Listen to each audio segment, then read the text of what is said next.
Hello everyone, welcome back to my channel Tech Tricks. In today's video we'll learn about Vlookup and most powerful function that we have available in Office 365, which is Xlookup. Those who are very frequent user of Vlookup, you can find this video very useful using Xlookup function in Excel. To show you through the example, I have taken a very simple table here where I have student ID, student name and their scores. So I will be using this table to show you the Vlookup and Xlookup function. So here we have student ID and student score. So basis on student ID, I will populate score here. So let's start with Vlookup formula. So equals to Vlookup.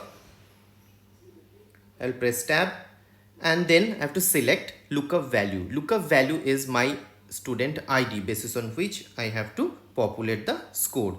Then I have to select the table array. So in which table I have the score. So this is my table.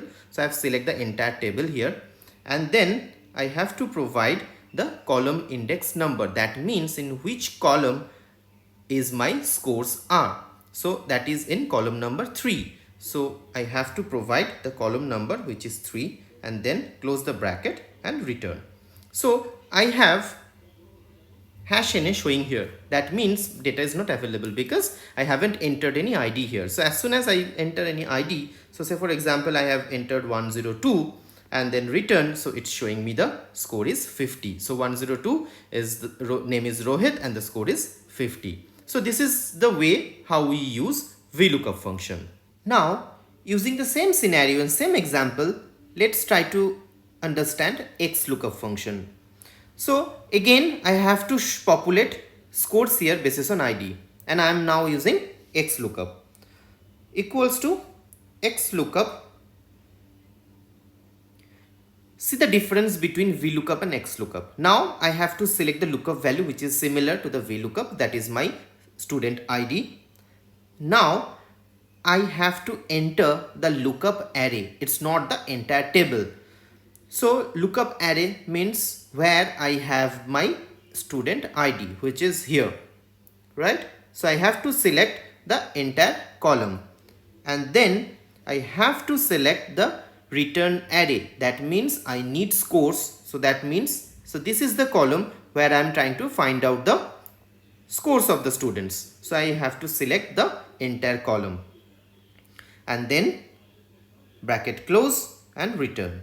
Then again I am getting #NA and as soon as I will enter the student ID, example as in 102, and then it shows the same value which is 50. So this is the way how we use Xlookup. Now let's understand the difference between Vlookup and Xlookup and what all are the advantages of using Xlookup. So in Vlookup you can see that my lookup value always be the left hand side of my table.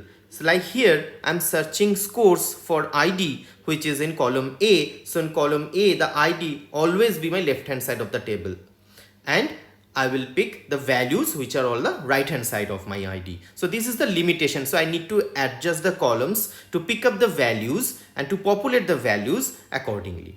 Whereas in Xlookup function you can see that you do not have any such kind of option where you have to provide the table index or column index number, whereas here in Xlookup you have to enter only the array of return array and the lookup array.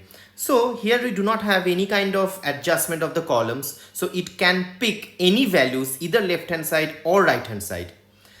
So to understand it this better, let's start with using a different example by using Xlookup. Say for example I need student ID basis on name. Using Vlookup you will not be able to do that. So let's start using Xlookup to populate ID basis on name.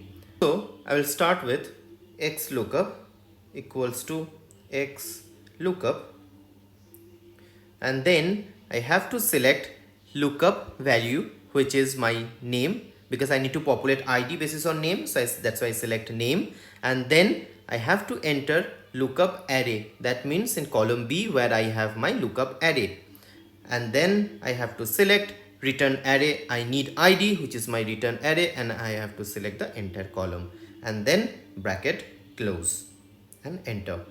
Then I am getting NA because I haven't entered any name here. So as soon as I will enter name, so for example, I have entered Sahil and enter, it is showing 103. So this is the value of employee ID, which is 103. Its corresponding value of Sahil, it's showing the ID. So this is the advantage of using Xlookup. So you need not to always adjust your column right here, whereas in Vlookup this is not able to do using Vlookup formula, because my lookup value is in the right hand side and I have to pick the value from left hand side. Whereas using Xlookup here, it's easily extractable, easily very usable, very powerful function that you currently have in Excel. So friends, this is very basic example of how to use Xlookup over Vlookup.